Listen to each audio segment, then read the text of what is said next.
in geometry, but height, right? If you look at the height, right, remains constant. Okay, you can see that, right? I'll show you what I mean. So what you see down here, you see 1, 2, 3, 4, 5, 6 boxes, right? Over here also 1, 2, 3, 4, 5, 6 boxes. The height did not change, but we increased the width. This is because of mathematical restriction. Okay, and I'll explain to you why mathematical restriction when we start looking for this the center for the second moment of area. Okay, I repeat again, we will see why this is the case when we look for the second moment of area. Okay, now so the first thing we have to do, okay, as I said, once we find out second moment of area, then you know why we only increase the width. Okay, right. So now the first thing we're going to do now, like before, right, based on what we have, we're going to find. Okay, we're going to find the centroid first. Okay, we're going to find the centroid. Okay, so I'm going to label this 1. I'm going to cut this over here. This is my 2. This is my 3. And this is my 4. And I'm going to put my datum at the top. You put your datum at the bottom, the answer will be exactly the same. Okay, so now we are going to label this like what we learned in previous week. So section, there's only extra thing to add in. Okay, so 1, 2, 3, 4. Now the next thing we're going to add in, okay, is you have to be very clear what which member has what material, okay, or which section has what material. So over here, an extra column we're going to have, or 2 columns, is material. And we know that section 1 is aluminum. The rest is Kevlar. I just call it KEL. Okay, Kevlar. Then at the same time over here, because we pick our material as reference material as aluminum, okay, so next you put your coefficient. Okay, so this is 1. This is will be calculated is 1.792, 1.792, 1.792. Then the next one is the same like what we have before. Okay, so now you have to call this as hold on. We have to call this now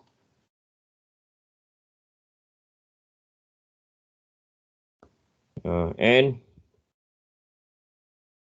width, and depth. Okay, so for aluminum this is 1. The width is 12. The depth is 0.5. Okay, whereas for Kevlar, the N is 1.792 for number 2. The width now is 0.5. The depth is 6. Okay, likewise the same. The width and then the depth. And for the last part is 1.792. The width is, I believe, is 12, right? And then the depth is 0.5. Okay. So now we just need to calculate this value. So this is 6. 1.792 times by 0.5 times 6 is equal to 5.376. And this one's the same. Let me do it again, 1.792. Right, so the last one, 1.792 times 12 times 0.5 is 10.752. Okay, so 1.792 times 12 times 0.5, 10.752. Okay. So the next one. Now I can see on the chat, you all mentioned that the screen is flickering. Is everyone okay or no? Is it my internet? Anyone? Are all your screen okay? Or do you see any lag? Mine's fine. Okay, yours is good. Okay, okay, thank you. If there's any lag, okay, I know it's raining, it does affect the internet whatsoever. Let me know, okay? Don't stay quiet. So but before we go why about we add everything 7.5376 plus 5.376 plus 10.752. So I get 27.504. 504. Okay, let me. Okay, then the y bar, okay, will be 0.5 because taken from the top is 0.25, right? So it's half of the aluminum. Then the way we divide the structure, okay, 2 and 3, the centroid is 6 divided by 2. So these are 3's. And the last one, okay, is 6 plus by 0.5 divided by 2. Okay, so this is 6.25. Okay, 2.5 divided by 2. Oh, not 6. It's not plus, it's minus, sorry. 6 because the entire height is 6 minus by 0.5 divided by 2 is 5.75. Okay, and then finally,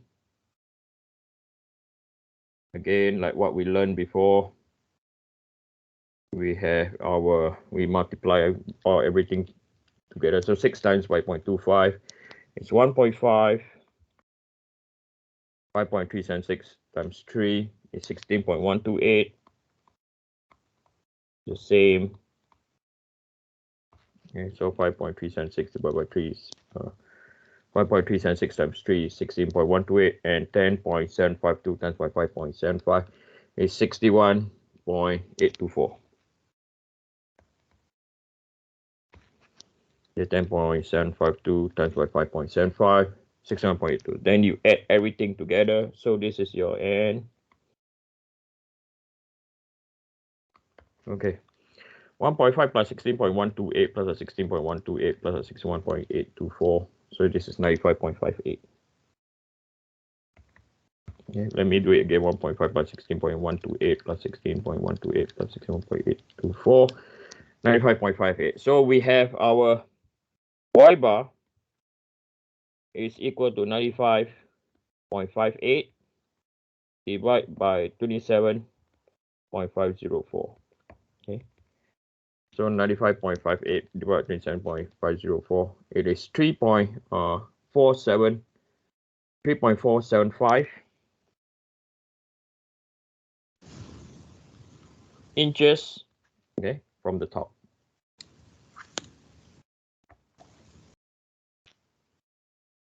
Okay. And then if you're going to do it from the bottom, okay, so 475 from the bottom will be 2.525 inch from the bottom.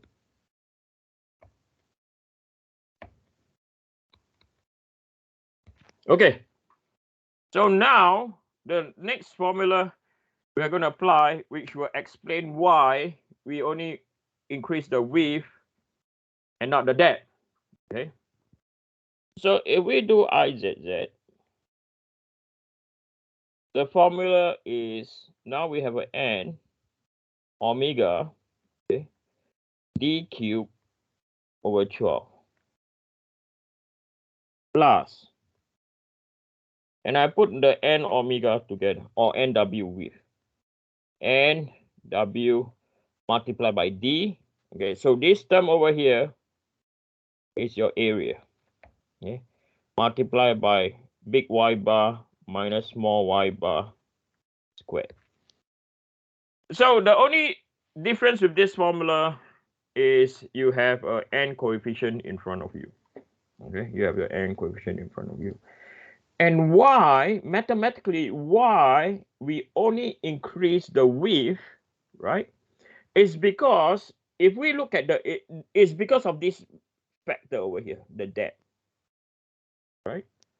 If we were to also increase the depth, right, if we have n, d, and the whole thing cube, right, this will be equal to the coefficient cube d cube. That's where the problem comes.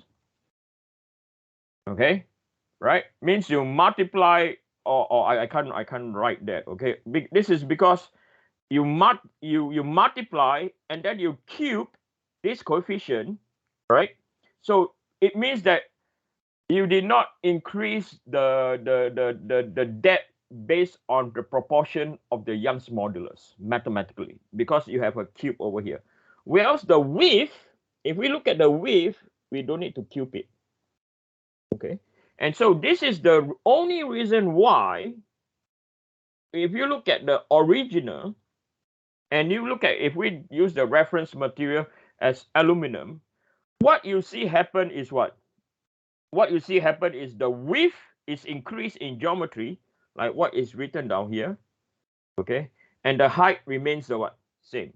And this is purely a mathematical reason for it. Okay, there's no physical meaning. Oh, why are we doing this and not the other? Why don't we keep the width constant and increase the depth? We can't mathematically. Okay, so this is the reason. Are we clear? Okay, so now we are also going to do the same. Okay, I'm just going to look at those numbers that I have over there. Okay, so we are going to look at, I'm just going to put, so you can I believe you all can see the formula now, right? So I'm just going to apply how to find the IZZ, okay, by just looking at the table. Okay, so IZZ 1 is equal to 1 multiplied by 12, 0.5. Yeah, the coefficient is there, 0.5 cube divided by 12 plus by the cross-sectional area multiplied by the coefficient, which is 6. And then y bar is 3.475 minus by 0.25. At this stage, okay, when the problem requires you to calculate the centroid and second moment of area, you should get 100% already, okay, because we have done this so many times. Okay, so this is equal to 12 times 0.5 power 3 divided by 12 plus by 6 times by 3.475 minus 1.25 squared is 62.528.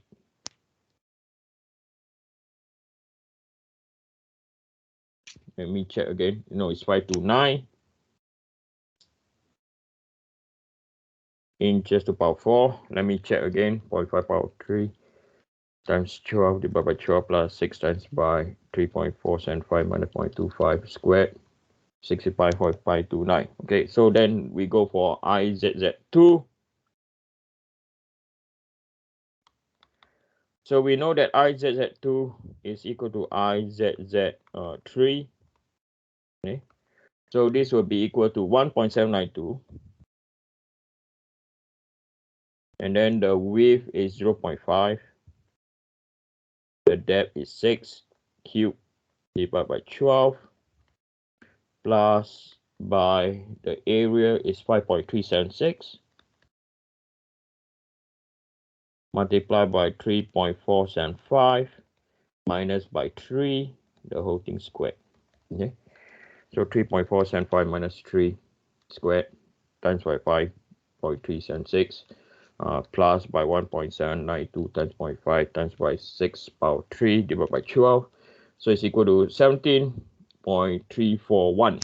Okay, so 17.341 inches to the power 4. Let me do it again. 1.792 times 0.5 times 6 power 3 divided by 12 plus 5.376 times by 3.47.